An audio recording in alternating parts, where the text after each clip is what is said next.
Just a small follow-up video to show you that the egg food that I give mine is quite strong and good in protein for the young ones.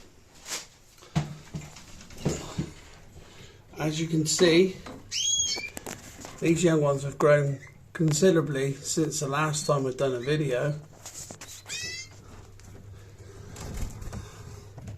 These young ones, there's 5 in that nest and they're growing really well.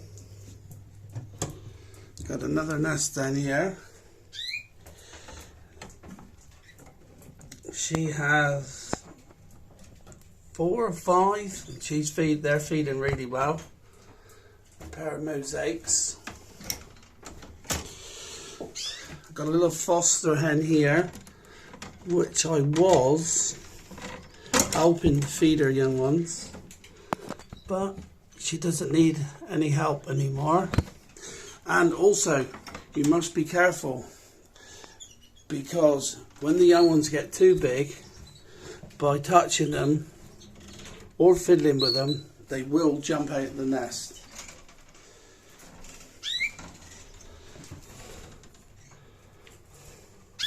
She's got 3, 4 she's feeding.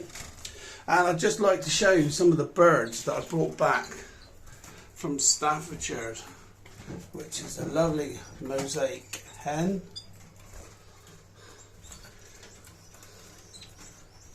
These birds I intend to cross back in to mine to get some better quality birds, but they are all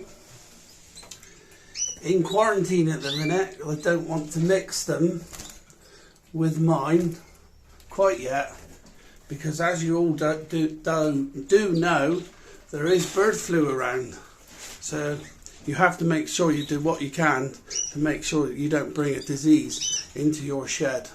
So any new birds should be put in cages on their own for at least a couple of weeks, just to make sure they're all good. See you on the next one.